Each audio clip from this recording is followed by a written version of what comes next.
आहेत.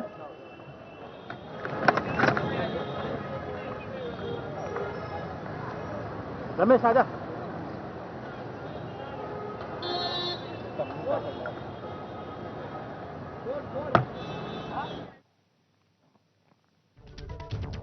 तर मला गुन्हा कबूल नाही असं कोर्टामध्ये राज ठाकरेंनी उत्तर दिल्याचं कळतंय. राज ठाकरेंनी कोर्टामध्ये सांगितलेलं आहे की मला गुन्हा मान्य नाही.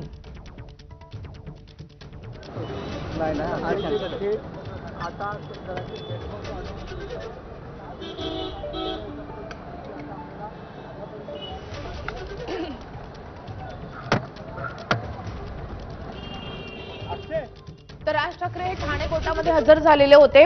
1 महिन्यामध्ये प्रकरण संपेल, सहकार्य करा असं न्यायमूर्तींनी म्हटलेलं आहे. मात्र राज ठाकरेंनी स्पष्टपणे सांगितलेलं आहे की मला गुन्हा कबूल नाही. त्यामुळे राज ठाकरेंच्या या सुनावणी दरम्यान नेमकं काय घडले आपल्या समोर येत आहे. राज ठाकरेंनी हे स्पष्ट केलेलं आहे, कोर्टासमोर सांगितलेलं आहे की मला हा गुन्हा कबूल नाहीये. त्यामुळे राज ठाकरेंच्या सुनावणी संदर्भातली महत्त्वाची अपडेट आता आपण बघतोय. राज ठाकरे काही वेळापूर्वीच कोर्टरूम मध्ये गेलेले होते. त्यानंतर सुनावणी सुरू झाली आणि सुनावणी दरम्यान राज ठाकरेंनी हे सांगितलेलं आहे की मला हा गुन्हा कबूल नाहीये. ठाणे कोर्टातली राज ठाकरेंसंदर्भातली सुनावणी आता संपलेली आहे आणि राज ठाकरे हे त्यांच्या गाडीमध्ये बसून मार्गस्थ झालेत. मात्र राज ठाकरेंनी कोर्टासमोर एवढंच सांगितलेलं आहे की मला हा गुन्हा कबूल नाहीये.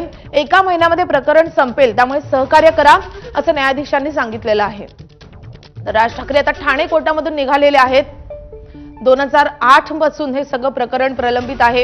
त्या प्रकरणी आधी कल्याण कोर्टामध्ये सुनावणी सुरू होती आणि त्यानंतर आता ठाणे सत्र न्यायालयामध्ये सुनावणी होते. आणि या सुनावणी दरम्यान स्वतः राज ठाकरेंना हजर राहण्याचे निर्देश कोर्टाने दिलेले होते आणि त्यानुसार राज ठाकरे आज कोर्टासमोर हजर राहिलेले आहेत. मात्र कोर्टासमोर त्यांनी ही गोष्ट स्पष्ट केलेली आहे की मला हा गुन्हा कबूल नाहीये आणि न्यायाधीशांनी देखील त्यांना सांगितलेलं आहे की तुम्ही सहकार्य करा. 1 महिन्यामध्ये या सगळ्या प्रकरणी सुनावणी पूर्ण होईल. मात्र राज ठाकरे एवढंच बोलून आता निघालेले पण आहेत. आपण बघतोय सुनावणी पण संपलेली आहे. काही मिनिटातच ही सुनावणी संपली आहे आणि त्यानंतर राज ठाकरे मार्गस्थ झालेले आहेत.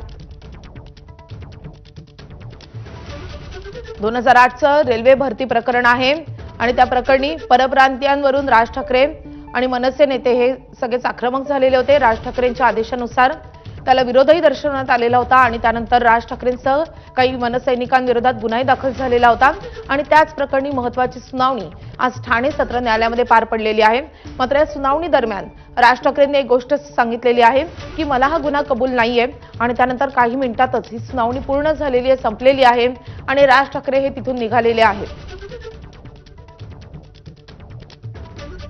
1 महिन्यामध्ये प्रकरण निकाली निघेल, त्यामुळे सहकार्य करा असं देखील न्यायमूर्तींनी बोलल्याचं कळतं आहे. तर मला हा गुन्हा मान्य नसल्याचं राज ठाकरेंनी सांगितलेलं आहे. राज ठाकरेंसंदर्भातली ही महत्त्वाची सुनावणी अवघ्या काही मिनिटातच संपलेली आहे.